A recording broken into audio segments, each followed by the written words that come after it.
Appeal file করে বিল আগে গ্রামে জানেন এখন পূর্ণাঙ্গ আপিল শুনানি হচ্ছে। আজকে এটা ফরেন ডিভিশনে 1 নম্বর কোর্টে প্রাইজিক্স অনারেবল জাজেস বাই অনারেবল জাজেস সেখানে রাষ্ট্রপক্ষ থেকে ডেপুটি অ্যাটর্নি জেনারেল সাহেব বিস্তারে ওনার প্রতিপাদ্য যা উনি এখানে স্বীকারোক্তি যেগুলো ছিল আসামিদের ওই স্বীকারোক্তি এখানে একটা প্রশ্ন আসলো যে এই স্বীকারোক্তিগুলো যেমন আপনার এটা আইন হলো যে একটা স্বীকারোক্তি তখন আপনাকে আইনগতভাবে এটা আপনার ফরাসি হয়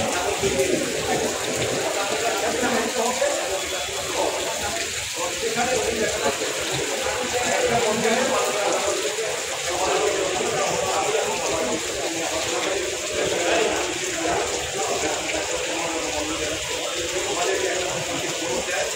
সেখানে আমরা দেখেছি যে বল যে একটা পুরো মামলার বা সবাইকে আমরা রিমান্ডে নিয়ে এবং খরচা যেগুলো করার পরে 5 দিন 7 দিন 10 দিন ভিত্তিও আছে তারপরে এনে এই স্বীকারোক্তি রেকর্ড করার পরে আর্লিয়েস্ট আবার তারা এটা বিশ্বাস প্রত্যাহার করেছে যে এটা আমরা এবং এটা সত্য না আমাদেরকে জোর করে আমাদেরকে পরিচার করে এই স্বীকারোক্তি এবারে আপনার আগুনে এগিয়ে যাচ্ছে পরে আবার এই মাসের 4 তারিখে সরকার আগুনকে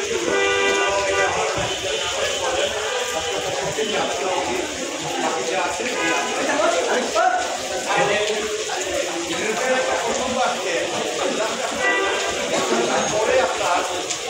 বাইরে থেকে এসেছিল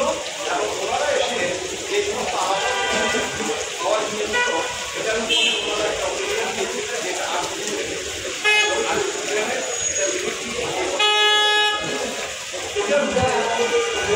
রিপোর্টটা এই মামলায় একদমই হয় না। আর ওই যিনি এই রিপোর্টটা দিয়েছেন এটা একদিন হতে হলে বা এভিডেন্স আনতে হলে তার কিন্তু রাষ্ট্রপক্ষ তাকে শাস্তি দিতে পারে না। আর আরেকটা বিষয়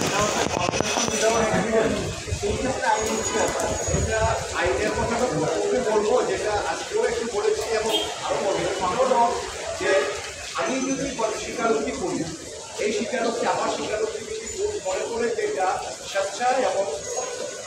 এটা ভলান্টারি এবং একটা ট্রু সেক্ষেত্রে ওই স্বীকারোক্তিকে আমাকে সাজা দিতে হবে। কিন্তু আমার স্বীকারোক্তিতে আরেকজন ওয়েটিং বা অন্য আসামিকে সাজা দিতে হলে